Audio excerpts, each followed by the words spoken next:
24,000 সাহাবায়ে কেরাম। তার মধ্যে প্রথম 10 জন সাহাবীর মধ্যে একজন হচ্ছেন আম্মার বিন ইয়াসির রাদিয়াল্লাহু তাআলা আনহু।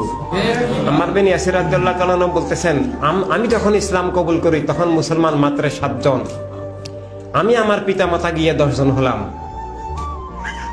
এভাবে এই বদরের সাহাবী, কোরআনে পাকে আল্লাহ বদরের সাহাবীদের কথা উল্লেখ করেছেন, তাদের সাথে পরবর্তী কোন সাহাবীর তুলনা হবে না। বদরে যে 313 জন ছিলেন আমাদের পিতামাতারা, তাদের সাথে পরবর্তী কোন সাহাবায়ে কেরামেরও তুলনা হবে না। ইনারা অতুলনীয়, ইনারা ইসলামের প্রতিষ্ঠাতা, ইসলাম মুসলিম মিল্লাত সবকিছুর ইনারাও উসিলা হিসাবে মালিক, আমাদের মালিক ওনারা। ওনাদের উসিলে আমরা ঈমান দিন পেয়েছি। বদরে প্রিয় নবী দোয়া করেছিলেন, সিজদা করে দোয়া করেছিলেন। একবার সিজদা করে দোয়া করেন, একবার হাত তুলে দোয়া করেন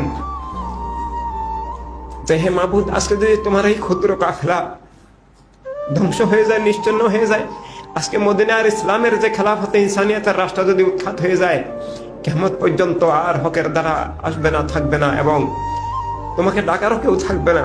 পৃথিবী সমস্ত মানুষ কুফরিতে নিমজ্জিত হয়ে যাবে। আমাদের সাহাবায়ে কেরাম বাহ্যিকভাবে ছিলেন দুর্বল, অস্ত্র ছিল না, অর্থ ছিল না, এমনকি খাবার ছিল না, ক্ষুধার্ত অবস্থায়। এমনিতে তো রমজান, দ্বিতীয়ত হচ্ছে রমজান ছাড়াও তাদের সেহরিও ছিল না, ইফতার করার কিছু ছিল না। বাতিলের মোকাবেলা করার মতো অস্ত্র শস্ত্র, ঘোড়া কোনো কিছুই ছিল না। আর বাতিল ছিল, বাতিলটা সবাই যোদ্ধা, এবং হাজার হাজার বাতিল, আর এখানে 313 জন আমাদের পিতারা মাতারা মিলে ভাবে। এরপরও আমাদের সেখানে 13 জন শাহাদাত বরণ করেন, সবাই কম বেশ আহত হন।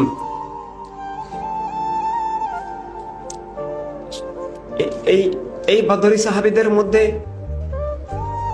আম্মার বিন ইয়াসির রাদিয়াল্লাহু তাআলা আনহু, যাকে প্রিয় নবী হক ঘোষণা করেছেন, জান্নাতি ঘোষণা করেছেন, এবং সবাইকে অনুসরণের নির্দেশ দিয়েছেন, শহীদ ঘোষণা করেছেন, এবং তার বিপক্ষ দলকে জাহান্নামী বাগী ঘোষণা করেছেন, যে যারা আম্মার বিন ইয়াসির রাদিয়াল্লাহু তাআলা হত্যা করবে তারাই ইসলামের শত্রু, ইসলামের উৎখাতকারী, ইসলামের বিরুদ্ধে যুদ্ধকারী বাগী, এবং তারা জাহান্নামের দল। এটা মানে হাদিস শরীফের প্রায় সমস্ত কিতাবে আছে, বুখারী শরীফ সহ সমস্ত কিতাবে অনেক অনেক সাহাবায়ে কেরাম থেকে রওয়ায়াত করা, যে হাদিস শরীফ অস্বীকার করার কোনো সুযোগ নেই। এভাবে বদর আমাদের প্রথম আনুষ্ঠানিক প্রাতিষ্ঠানিক জিহাদ, আমাদের প্রথম আনুষ্ঠানিক সাফল্য এবং বিজয়, বাতিলের পরাজয়, বস্তুবাদের পরাজয়, মুলুকিয়তের পরাজয়, সমস্ত কুফর জুলুমের ধারার পরাজয়। এরপর থেকে ধাপে ধাপে তাদের পরাজয়ের ধারা শুরু, এবং ইসলাম ধাপে ধাপে পরবর্তীতে পরিপূর্ণরূপে কায়েম হয়ে যায়, বাতিল শক্তি উৎখাত নিশ্চিহ্ন হয়ে যায়। কিন্তু পরবর্তীকালে আবার এই বদর উহুদ, খন্দকের, হুনাইনের, সিফিনের পরাজিত শক্তি আবার ইসলামকে আক্রমণ করে। সিফিনে প্রথম আক্রমণ করে, এরপর কারবালায় আক্রমণ করে।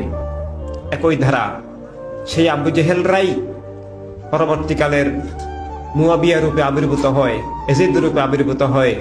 এই চক্র এখনো কেবলা ভূমিকে দখল করে আছে, ইসলামের নাম মোবারক মুসলিম মিল্লাতকে দখল করে আছে, আহলে সুন্নাত জামাতের নাম মোবারক দখল করে আছে। এদের থেকে আবার ইসলামকে উদ্ধার, মুসলিম মিল্লাতকে উদ্ধার, আহলে সুন্নাত জামাতকে উদ্ধার, কেবলা ভূমিকে উদ্ধার, খেলাফতকে উদ্ধার, ইনসানিয়তকে উদ্ধার, সমগ্র মানবমণ্ডলীকে আমাদেরকে উদ্ধার করতে হবে। একদিকে এই খারেজি, মুয়াবিয়াবাদী, ইয়াজিদবাদী বাতিল ফিরকা, তাদের সাথে বাতিল শিয়াবাদ, ওয়াহাবিবাদ, সালাফিবাদ, কাদেনী মতবাদ, এভাবে এই ইসলামের ছদ্মবেশী বাতিলগুলোর সাথে অন্যান্য বাতিল ধর্ম, মিথ্যা ধর্ম, ধর্মের নামে অধর্ম, খুনি জালেমরা, এবং এই দুই বাতিল যেখান থেকে তৈরি হয় সেই বস্তুবাদ, আল্লাহর ওলিরা ছাড়া, খাস মুমিনরা ছাড়া পৃথিবীর সব মানুষের আত্মা, মন, মগজ, চিন্তা চেতনাকে জবরদখল করে আছে, জবরদখল করে কাফের বানাচ্ছে। শয়তানের হাতিয়ার, শয়তান বলতে জিন শয়তান, মানুষ সন্তান শয়তানই সবচেয়ে ক্ষতিকর, সবচেয়ে বিষাক্ত, ধ্বংসাত্মক কার্যকরী শয়তান। শয়তান যাদের মন মগজকে নিয়ন্ত্রণ করে এরাই কাফের, এবং এরাই এখন ইসলামের ছদ্মবেশে, নামে বেনামে, আলেমের বেশে, পীরের ভেষে, ইসলামী সংগঠনের ভেষে, আহলে সুন্নাত জামাতের মুখোশে বিভিন্নভাবে কাজ করছে। সেখানে উহুদ, সিফিন, কারবালার যে আমানতের ধারা, আকিদা, আধ্যাত্মিক, রাজনৈতিক, মানবিক সব দিকে কলেমা, দ্বীনের, খেলাফতের, ইনসানিয়াতের যে পূর্ণাঙ্গ ধারা, সর্ববাতিল থেকে মুক্ত, সর্ববাতিল থেকে উদ্ধারের যে ধারা, সেটা এই মুহূর্তে পৃথিবীতে world Sunny movement, world humanity revolution, এর বাহিরে বদরের আর কোনো কাফেলা নাই, উহুদের কাফেলা নাই, সিফিনের কাফেলা নাই, কারবালার কাফেলা নাই। ব্যক্তিগতভাবে হককে ভালোবাসেন, বাতিলকে ঘৃণা করেন এমন অনেক মানুষ থাকতে পারেন, কিন্তু সেটা বিচ্ছিন্ন ব্যক্তি, কোনো শক্তি নয়। ঐক্যবদ্ধ সংগঠন, ঐক্যবদ্ধ কর্মসূচি, লক্ষ্যাবেশারী কর্মসূচি ছাড়া কোনো কিছুই শক্তি নয়। আর সেটা না থাকাতেই পৃথিবী এবং সব মানুষ এখন বাতিলের হাতে। বাতিল এখন আবার বিজয়ী। বদরে যাদেরকে আমাদের সাহাবায়ে কেরাম পরাজিত করেছেন, উহুদে পরাজিত করেছেন, খন্দকে পরাজিত করেছেন, হুনাইনে পরাজিত করেছেন, সিফিনে পরাজিত করেছেন, তারাই এখন আবার সবকিছু জবরদখল করে আছে। তাদেরকে আরেকবার আমরা পরাজিত করতে হবে। সেই জিহাদের সূচনা আবার করেছেন ইমাম আকবর রাদিয়াল্লাহু তাআলা আহলে বাইত আলাইহিমুস সালাম, তাদের মুমিন সাথীগণ কারবালায়। এবং সেই সংগ্রামের এই যুগে, সেই সংগ্রামেরই ধারা, সেই সংগ্রামেরই প্রতিষ্ঠান, সেই সংগ্রামেরই উত্তরাধিকার world Sunny movement, world humanity revolution তথা